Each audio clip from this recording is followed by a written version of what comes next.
रहीम अस्सलाम वालेकुम स्टूडेंट्स। आज हम चैप्टर नंबर 16 स्टार्ट करेंगे, सपोर्ट एंड लोकोमोशन। इसमें फर्स्ट टॉपिक जो है that is human skeleton. Human skeleton जो होता है ये डिफरेंट टाइप्स ऑफ स्केलेटन होती हैं। उसमें ये एंडोस्केलेटन, आपने एक्सोस्केलेटन पढ़ा हुआ है पहले से, हाइड्रोस्केलेटन भी होता है। तो एंडोस्केलेटन क्या होता है कि इसमें हार्ड पार्ट्स होते हैं और वो कवर जो सॉफ्ट पार्ट्स जैसे फ्लैश और स्किन जो है उसको उसने क्या किया होता है, उसको कवर किया होता है। ह्यूमन स्केलेटन जो है वो उसमें टू टाइप्स ऑफ टिश्यूज जो हैं वो आपके प्रेजेंट होते हैं, that is bone and cartilage.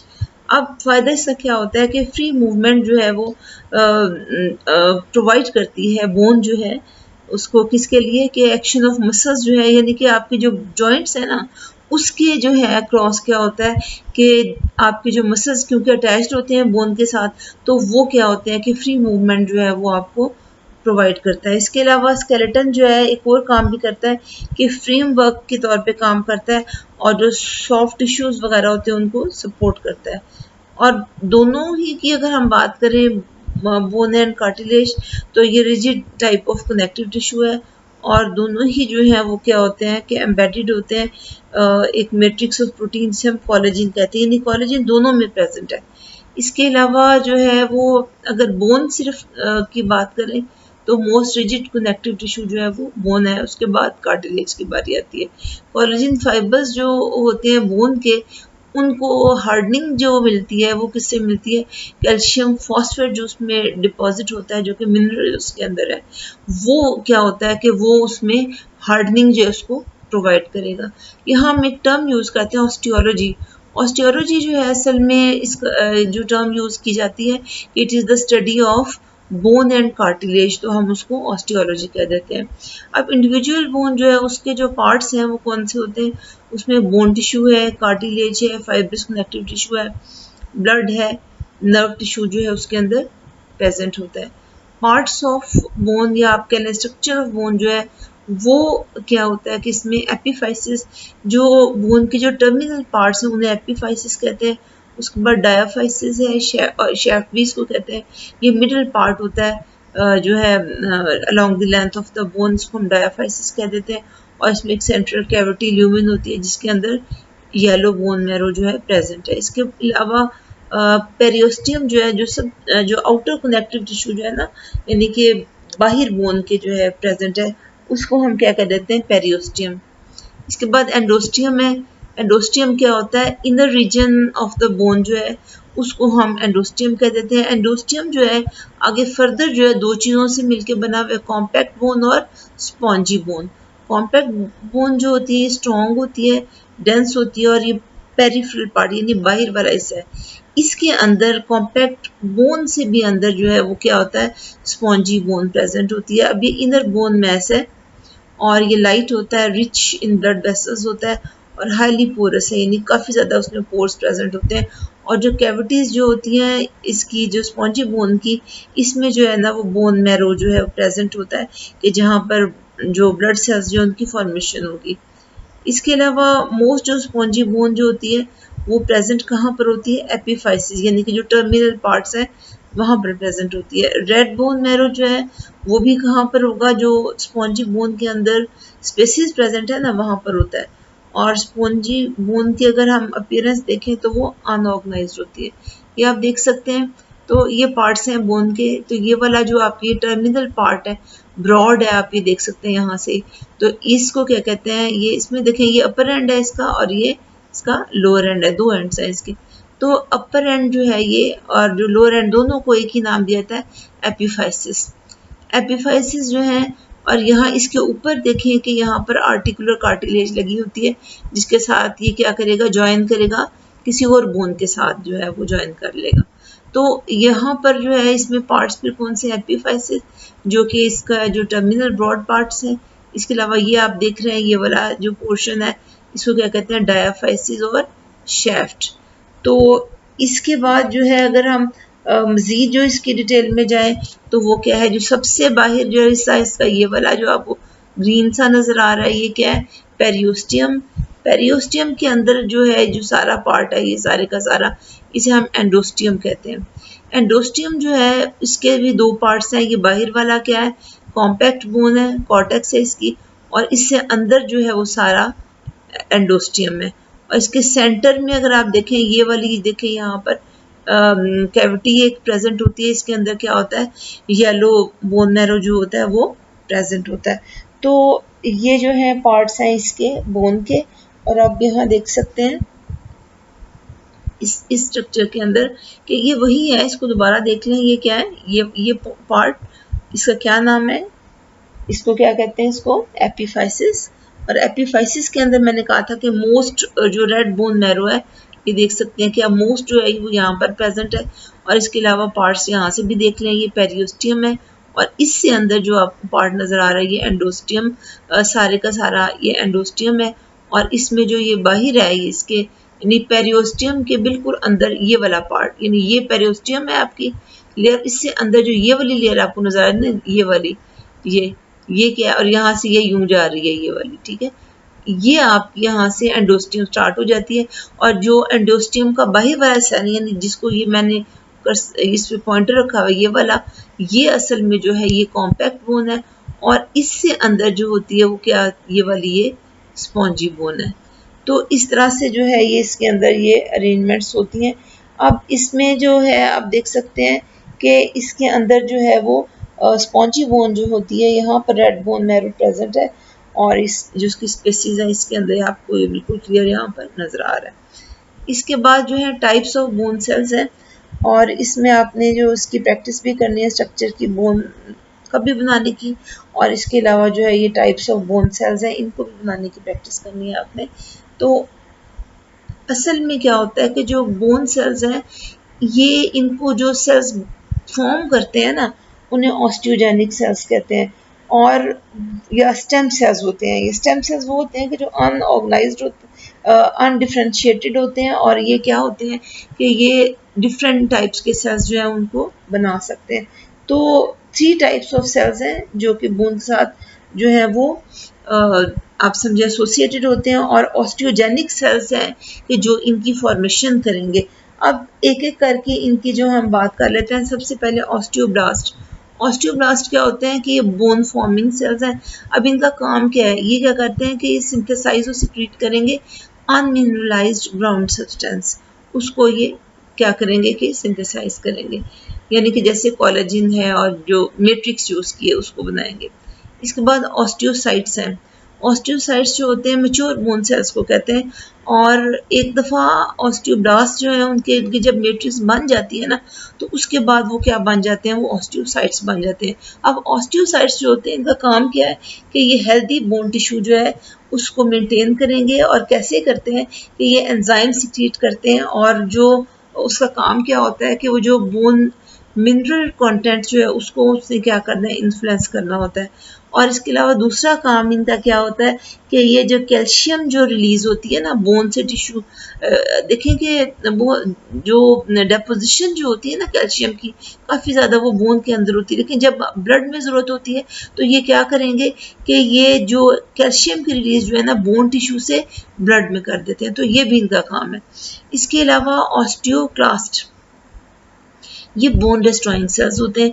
अब इनका क्या काम होता है कि ये बोन रिजॉर्प्शन, देखें दो जो है ना ये होते हैं, जो ऑस्टियोब्लास्ट ऑस्टियोसाइट्स वो क्या काम कर रहे थे, वो बोन बना रहे थे। ये क्या करेंगे, वो मिनरलाइजेशन की थी ना अभी ऑस्टियोसाइट्स की हमने बात की थी, ये बोन रिजॉर्प्शन करते हैं, यानी उसको डीमिनरलाइज कर देते हैं। और ये काम कहाँ पर आते हैं कि एक्चुअली बोन जो होती है उसको ये ब्रेक डाउन करते हैं, और जो कैल्शियम और फॉस्फेट जो उससे निकलता है उसको क्या करते हैं, उसको ब्लड में भी डिपॉजिट कर देते हैं, भेज देते हैं उसको ब्लड के अंदर। और ऑस्टियोक्लास्ट जो है इम्पॉर्टेंट क्यों है, क्योंकि ग्रोथ में इम्पॉर्टेंट है, क्योंकि ग्रोथ आपको पता है कि एज के साथ साथ जो है वो ग्रोथ होती रहती है, आपने देखा हाइट बढ़ती रहती है। और इसके अलावा रिपेयर बोन है कि अगर कोई खुदा न खास्ता कोई इंजरी बोन को हो गई है तो उसको रिपेयर की ज़रूरत भी होती है। तो ये काम फिर सबसे पहले जाके ऑस्टियोक्लास्ट ही करते हैं कि वो उसको पहले डिस्ट्रॉय करेंगे, और फिर उसकी जगह पे नई जो बोन जो है उसकी फॉर्मेशन हो जाएगी कि अगर कोई फ्रैक्चर हो गया या कुछ भी हो गया।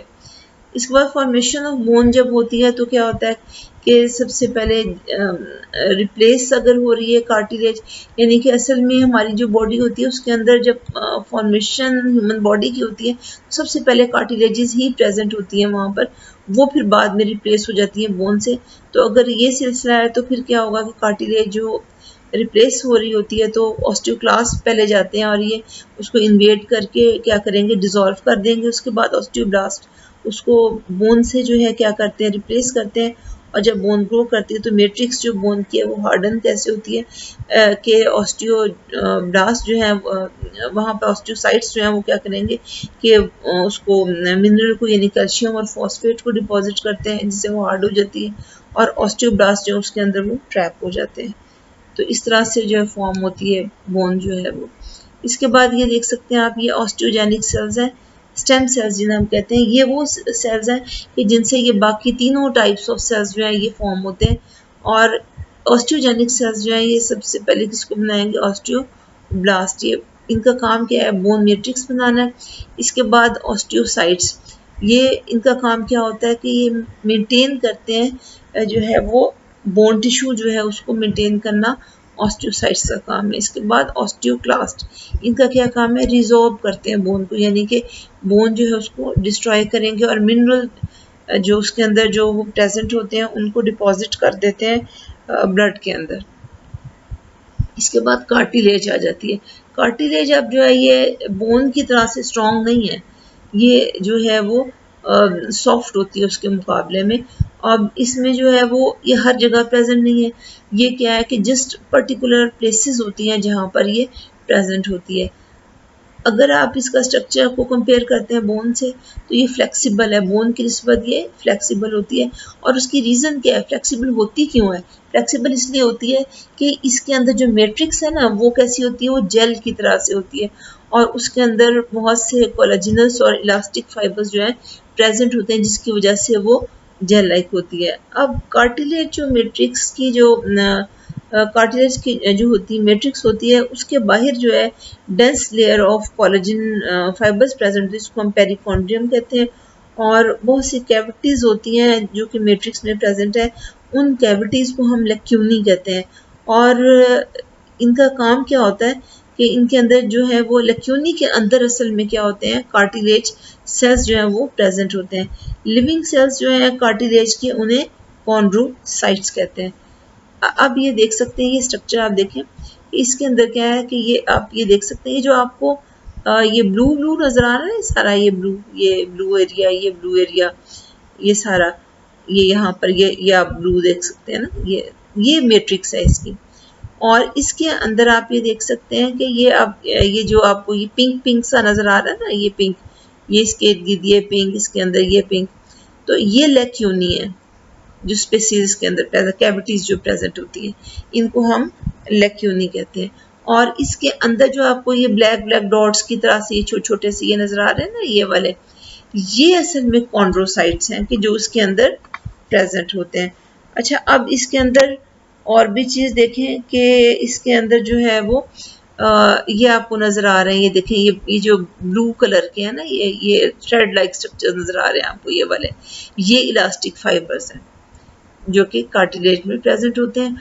और इसको जो दोनों साइडों पे जो चीज़ बाउंड करती है, इधर भी और इस साइड पे भी, ये पेरिकॉन्ड्रियम है, ये वाला, ये पेरिकॉन्ड्रियम जो है वो प्रेजेंट है। अब देखें कि पेरिकॉन्ड्रियम जो होती है ना, ये dense layer of collagen fibres होती है जो कि कार्टिलेज मैट्रिक्स जो है उसको दोनों साइडों से आप देख सकते हैं कि इसको इसने कवर किया हुआ है। इसके बाद जो है वो टाइप्स आ जाती हैं इसकी यहाँ, लेकिन टाइप से पहले एक चीज़ और भी डिस्कस करना चाह रही हूँ।